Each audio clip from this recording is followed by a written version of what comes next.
Welcome to the Brad and Taylor Show. Today we have Ed Butler. You're listening to The Brad and Taylor Show, a podcast that inspires entrepreneurs to pursue their passions. We're sitting down with some of the best to learn how they got started and some lessons they learned along the way. Hi, how's it going? Pretty good. How about you guys? We're good. We're doing good. So what exactly do you do? We'll start out with that. My name is Ed Butler. I'm here in the Metro Detroit market. I'm a real estate agent, and I'd like to say soon to be YouTuber. So that's kind of where I'm at right now. I like it. So when you were younger, is this what you had planned for yourself, or what did you have planned? No, actually. So I actually, like a lot of young kids growing up, I wanted to be a professional athlete. And I actually wanted to be a NBA star, right? So realized that probably wasn't going to happen right around high school. Ended up going to college and then graduating in marketing and then headed out to a career in automotive. Mm-hmm. Did that for about 5 years and then transitioned and wanted to kind of stay put. So the career I had was one where I was the guy that sold the cars to the dealerships. So in that type of world, you don't really get a choice of where you live or where you move. Uh-huh. So if you do a good job, you'll get promoted. But what that looks like is a tap on the shoulder on a Friday. Say, congratulations, you're moving to Idaho. Oh. And then on Monday, you're on a flight to Idaho. So that's Wow. the type of the world I was in. So That's pretty I fast. transitioned. Right. Yeah. So I wanted to stabilize the family a little bit after about, I think, 3 or 4 moves. Uh-huh. So I decided to come back home and jump into real estate. That's awesome. So you talked about doing YouTube. What kind of YouTube stuff do you do right now? So mostly local content about the city of Detroit, Mm-hmm. and then a little bit of Metro Detroit, but mostly focused on trying to highlight the positive aspects of Detroit, and just reaching out to people to help them make the transition to move to Michigan if they choose to. Awesome. So how did you get started in doing YouTube? I was just looking for different avenues to, I guess, bring in, leads or, put myself out there a little bit more.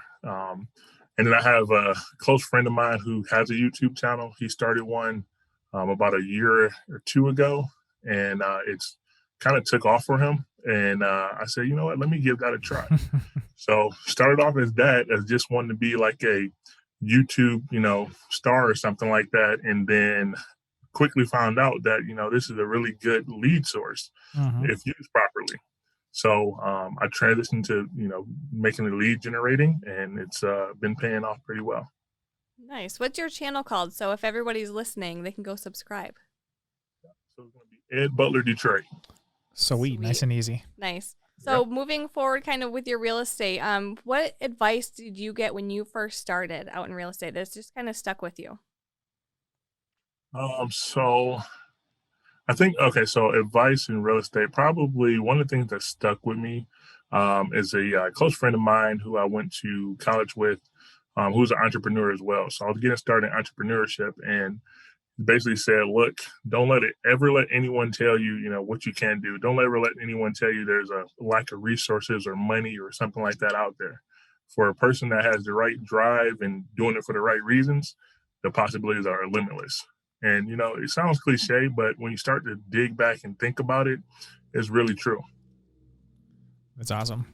Switching the roles a little bit with this question, what's the worst property that you have been to? Yeah, so when I first, got started, I'm like, I'll go anywhere. I don't really care. I just want leads. I want people to work with. Like, where do you want to go? And so I got some beginner leads, and they took me to one property on the west side of Detroit. I think it was like a $9,000 duplex or something. So just off the top of your head, you know what type of property you're going to walk into. Yeah. So there's no lockbox on the door. The door was like half opened. And in retrospect, I would never go into property if it's not secured. So, but we did. And, the floorboards are missing. The roof was like caved in on the top. Wow. I mean, you even saw a couple rodents run around past you. So Needless to say, it was a no go for the buyer who, were Oh just out yeah. looking at houses, but Yeah. that probably was one of the worst. Wow, that's Were crazy. people living there or was it It no? was it Okay. was abandoned. You know what? People may have at some point, but Right? luckily they weren't Yeah. there when I was there. So Yeah. Yeah. Yeah, with the door being open like that, I was curious. so rule of thumb: if this door is open or windows are busted, don't go in. Yeah. Yeah, for sure.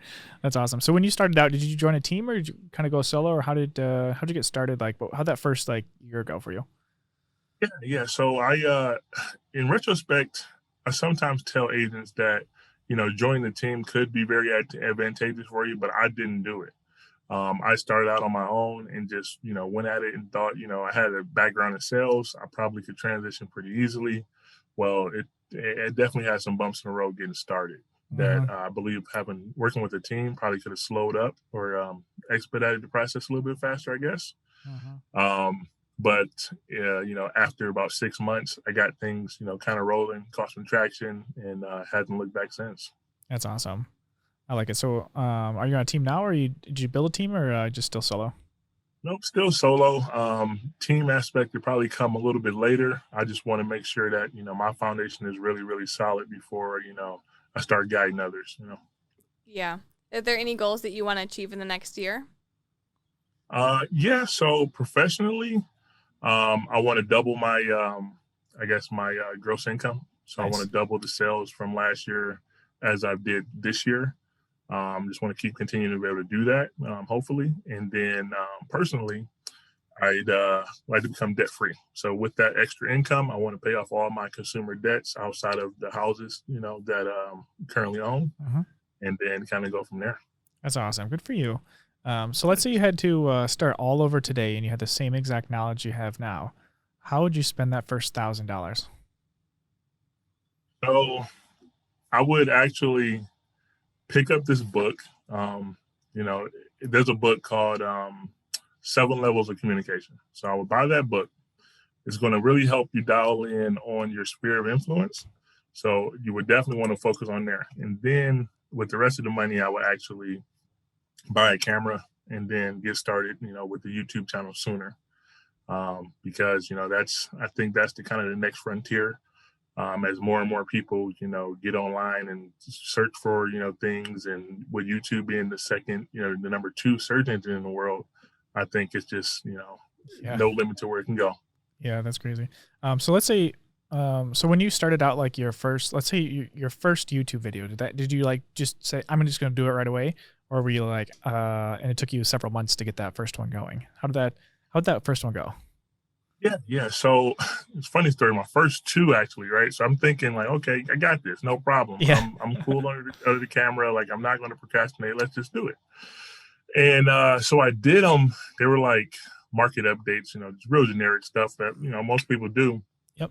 And I recorded them with my iPhone, right? Yep. But what people don't tell you is that on YouTube, you need to record everything horizontally. Yep. I was recording everything, straight up and Vertical. Right, down. with Yeah. your phone. Yep. So I'm like, oh, great, perfect. My first two videos I published, and I'm like, whoa, why is all this black space on the side? Like, how can I fix that? And then I reached out to a couple guys, and they're like, yeah, you really can't. Just don't do it again. So I'm like, okay, cool. It's a So it went, learning experience though. You learn from yeah, it. good learning, good learning. It did pretty good though. The views were pretty decent, but it was mostly family and friends wanting to support, right? So, but after that, it kind of, I got the cadence down and Yep. started getting more interesting content, and it's worked from there. How has That's your awesome. channel kind of changed from your first two videos? Did you change your topics or what are you kind of doing now for videos? Yeah, so now it's more focused on, what it's actually like to what I call live, work, sleep, eat, and play in Detroit. So just anything interesting I can call out about the city. Mm-hmm. So one of my most popular videos right now is 10 things to do when you visit Detroit. Because, a lot of people don't really know but what they hear about in Detroit. And so this video highlights some of the best things that we have in Detroit to come to see. So that video been doing pretty well. My pros and cons video, so top 5 pros and cons of living in Detroit, that one's done extremely well. And people just want to hear, the real aspects of Detroit and not sugarcoat it. Yeah, for sure. I love that. I'm going to have to check it out after we get off your call today. Before we go, how can people get a hold of you? So on Instagram, I'm sold by the Butler. I'm also soldbythebutler.com. And then also my YouTube channel, Ed Butler Detroit. That's awesome. Hey, thanks for coming on and sharing your story with us today. Thanks, guys. Appreciate you guys having me. Are these working? All right. There we go. Oh, there we go. I think they're working. Should we tell them? Mine keeps falling. It doesn't like my voice. What do we got to tell them? Subscribe. Subscribe. What do we got to point at it? Hey, I think there's a subscription button. Like It might be there. it might be right there too. Somewhere. Somewhere. Find it. It's red. Yeah. And it's Red. blue.